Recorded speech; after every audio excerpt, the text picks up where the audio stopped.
मैं मराठा शूरवीर तानाजी मालुसरे बोल रहा हूं। वही तानाजी जिसे छत्रपति शिवाजी महाराज सिंह कहकर पुकारते थे। मैं वही छत्रपति शिवाजी महाराज का सबसे विश्वास पात्र मित्र और उनकी सेवा का एक अहम हिस्सा रहा। मैं वही तानाजी हूं जिसने रात के घने अंधेरे में मात्र 300 सैनिकों के साथ कोंढाणा किले पर फतेह हासिल कर ली थी। ये वही कोंढाणा किला है जिसकी ऊंचाई 750 मीटर है, जिसकी ऊंचाई का अंदाजा आप इस बात से लगा सकते कि वर्तमान में दुनिया की सबसे ऊंची इमारत बुर्ज खलीफा की ऊंचाई 828 मीटर है, तो उस किले की ऊंचाई इतनी ही रही होगी। मैं वही तानाजी हूं जिसकी शहादत, जिसका बलिदान और कोंढाणा किले की जीत पर छत्रपति शिवाजी महाराज ने कहा था, गढ़ आला पण सिंह केला, अर्थात गढ़ तो आया पर मेरा शेर चला गया। स्वराज्य ये नारा भारतीय इतिहास में दिया गया सबसे अहम नारा है। आजादी की लड़ाई में स्वराज्य के नारे पर ही लोगों ने देश के लिए अपनी जान बलिदान करती थी। लेकिन यह नारा सिर्फ अंग्रेजों के विरुद्ध नहीं था, यह नारा असल में मराठा साम्राज्य के सबसे वीर राजा छत्रपति शिवाजी महाराज ने दिया था। मुगलों को देश की जमीन से भगाने और भारत की जमीन पर फिर से भारतीय समाज की स्थापना करने के इरादे से केवल 16 साल की उम्र में उन्होंने स्वराज्य स्थापना करने की प्रतिज्ञा धारण कर ली थी।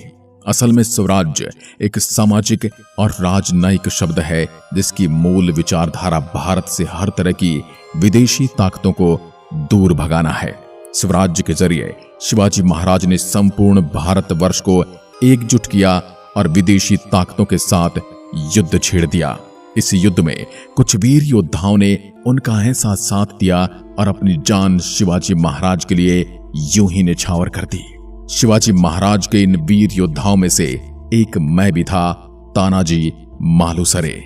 मैं और शिवाजी महाराज बचपन के मित्र और बड़े होने पर भी दोनों ने कई लड़ाइयां एक साथ लड़ी और कई सारी जीतों का जश्न हमने एक साथ मनाया। मराठा इतिहास के सबसे बड़े योद्धाओं में से मैं शिवाजी महाराज का सबसे विश्वास पात्र सेनापति, जिसकी बहादुरी के किस्से महाराष्ट्र में आपको बच्चे बच्चे की जुबान पर सुनने को मिल जाएंगे।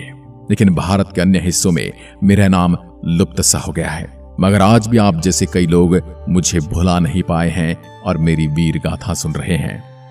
इसके अलावा हाल ही में मेरा नाम काफी चर्चा में तब आया था, जिसका कारण है बॉलीवुड की film Tanaji the unsung warrior, जिसमें मेरा किरदार अजय देवगन ने निभाया था। आज मैं आपको मेरे जन्म से शिवाजी महाराज का विश्वास पात्र सेनापति बनने से लेकर कोंढाणा किले को जीतने तक की संपूर्ण आत्मकथा विस्तार से सुनाऊंगा। मेरा जन्म 1600 ईस्वी में महाराष्ट्र के एक छोटे से गांव गोदोली में हुआ था, जो सतारा जिले में आता था। मेरे पिता सरदार कालोजी और माता पार्वतीबाई कालोजी थी।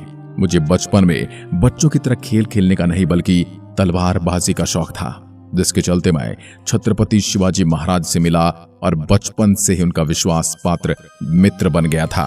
पिता की मृत्यु बचपन में ही होने के कारण मेरा लालन पालन शेलार मामा द्वारा किया गया। मेरी वीरता के चलते मुझे मराठा साम्राज्य में एक उच्च पद के रूप में मुख्य सूबेदार नियुक्त किया गया। कोंढाणा की युद्ध कहानी उस दौर से शुरू होती है जब सिंहगढ़ का नाम कोंढाणा हुआ करता था। 1659 में शिवाजी महाराज ने अफजल खान का वध कर दिया।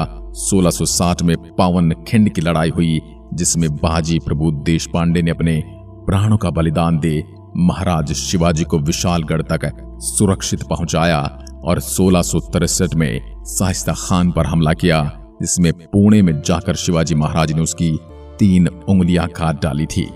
और 1664 में शिवाजी महाराज ने सूरत पर हमला किया और सूरत पर विजय भी हासिल की। कोंढाणा किला जो पुणे की एक पहाड़ी पर स्थित है, जो पुणे से लगभग 30 किलोमीटर की दूरी पर स्थित है। यह किला समुद्र तल से 5500 फीट की ऊंचाई पर स्थित है।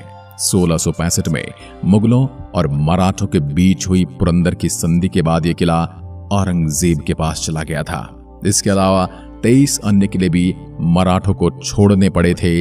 इन्हीं किलों की आमदनी 40 लाख प्रति वर्ष थी। इस संधि के बाद महाराज शिवाजी के पास 10 लाख वार्षिक आमदनी वाले 12 किले ही बचे थे। वहीं शिवाजी महाराज ने औरंगजेब की सेवा में अपने पुत्र संभाजी को भेजने की बात भी मान ली थी। इसी संधि के बाद 1666 में शिवाजी महाराज औरंगजेब से मिलने आगरा गए, जहां औरंगजेब ने उन्हें अपमानित भी किया और उन्हें उनके बेटे के साथ बंदी भी बना लिया। शिवाजी महाराज किसी तरह आगरा से भागकर महाराष्ट्र पहुंचे। शिवाजी महाराज को औरंगजेब की चाल का एहसास हो गया था, इसलिए शिवाजी महाराज ने फिर से 1667 में औरंगजेब से संधि करने की सलाह जताई। तब सभी दरबारियों ने कहा कि महाराज, आप औरंगजेब से संधि क्यों करना चाहते हैं? हम स्वराज्य के लिए लड़ेंगे, हमें औरंगजेब से संधि करने की कोई आवश्यकता नहीं। तब शिवाजी महाराज ने एक बड़ी उत्तम कथा सुनाई और कहा, जब हमारा आगरा से रायगढ़ की तरफ वैरागी भेष में लौट रहे थे, तब हमने रास्ते में एक घर में शरण ली थी। वहां एक बूढ़ी मां ने मुझे चावल परोसे और उन पर दाल डालनी, लेकिन वह दाल चारों तरफ बिखर गई थी और मैं कुछ भी नहीं कर पा रहा था। तब बूढ़ी मां ने कहा कि योगी, तुम तो बिल्कुल हमारे शिवाजी महाराज की तरह लगते हो। तब मुझे बड़ा आश्चर्य हुआ और मैंने पूछा कि मां, आपने ऐसा क्यों कहा? तब उन्होंने जवाब में कहा कि तुमने खाने के लिए चावल तो लिए, लेकिन दाल के लिए गड्ढा नहीं बनाया। इसी प्रकार हम भी पिछले कई वर्षों से दुर्ग तो जीत रहे हैं, लेकिन उनकी सुरक्षा का प्रबंध नहीं कर रहे। इसलिए इस शांति काल में हम सुरक्षा का प्रबंध करेंगे। उसके बाद फिर से स्वराज्य की स्थापना शुरू करेंगे। फिर 2-3 वर्ष के अंदर सभी दुर्गों की मजबूती को बढ़ाया गया और सुरक्षा का प्रबंध किया गया, लेकिन फिर संधि टूट गई।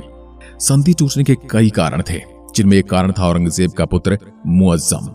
औरंगजेब ने अपने पुत्र मुअज्जम, जो उस समय दक्कन का सूबेदार था, उसे पत्र लिखा कि मराठों की सेना को बंदी बना लिया जाए, क्योंकि उस समय संधि के तहत मराठाओं के आधी सेना मुगलों के अधीन थी।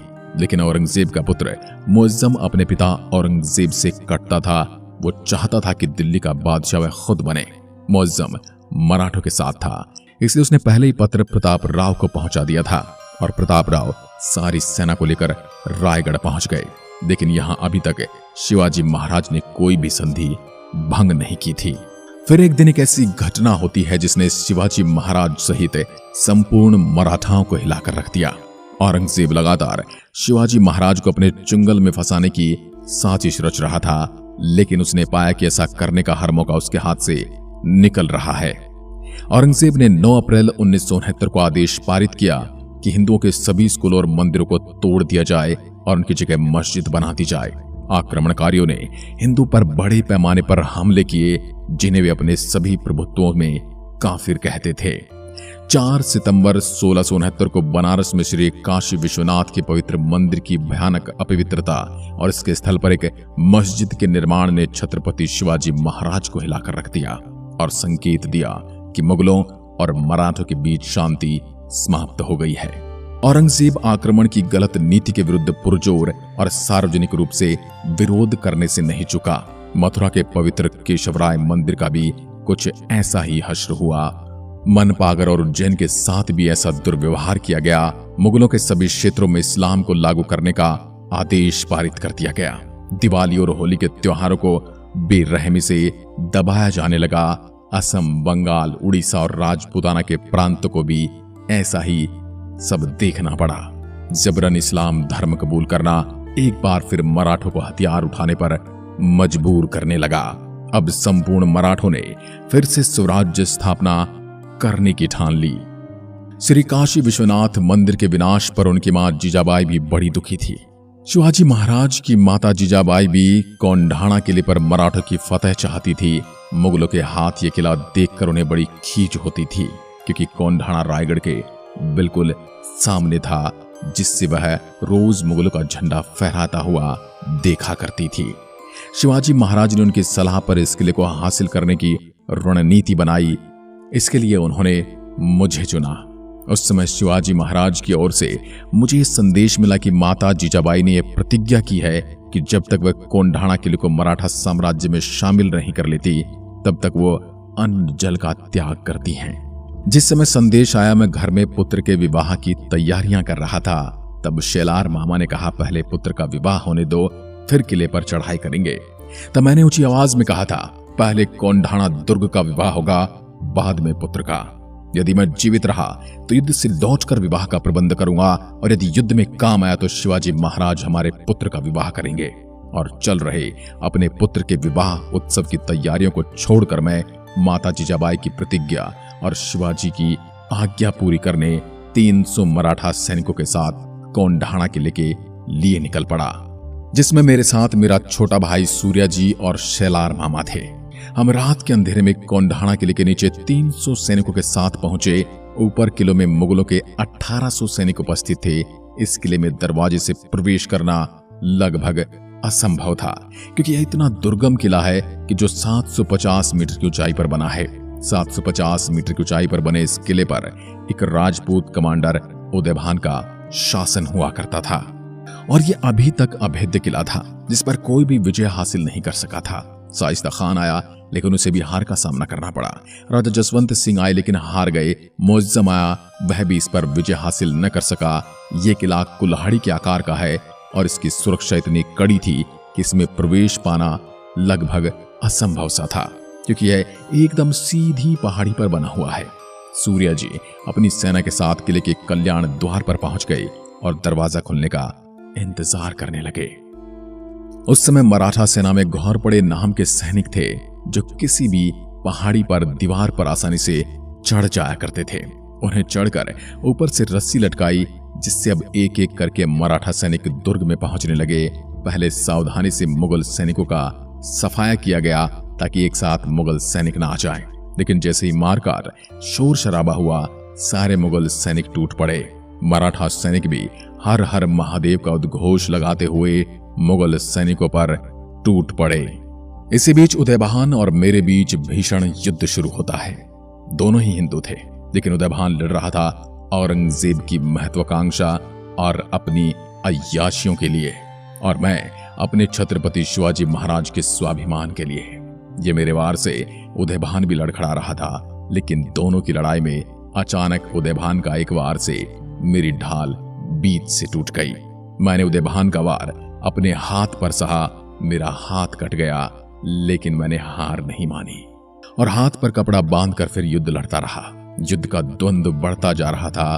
तभी मैंने अपनी तलवार से ऐसा वार किया जिसने उदयभान को बीच से चीर कर रख दिया। लेकिन इसी बीच मैं भी घायल हो गया था, वहीं प्राण गंवा दिए और युद्ध लड़ते लड़ते वीरगति को आलिंगन कर लिया। मेरी वीरगति का समाचार पाकर मराठा सेना इधर उधर भागने लगी, लेकिन उसी समय भाई सूर्या जी वहां पहुंचे और सेना को इकट्ठा कर मुगलों को किले से खदेड़ दिया। सैनिकों ने तुरंत जाकर महाराज से कहा, मराठाओं ने कोंढाणा किले पर तो कब्जा कर लिया, लेकिन तानाजी हमारे बीच नहीं रहे। ये समाचार सुन छत्रपति शिवाजी महाराज की आंखें भर आई और उन्होंने कहा, गढ़ आला पण सिंह गेला। यानी गढ़ तो हाथ में आया, पर हमारा शेर, हमारा सिंह तानाजी चला गया। मेरी इस विजय पर छत्रपति शिवाजी महाराज ने इस किले का नाम सिंहगढ़ का किला रख दिया। तो दोस्तों, ये थी वीर मराठा तानाजी मालुसरे की वीर गाथा। आपको कैसी लगी कमेंट में लिखकर बताएं।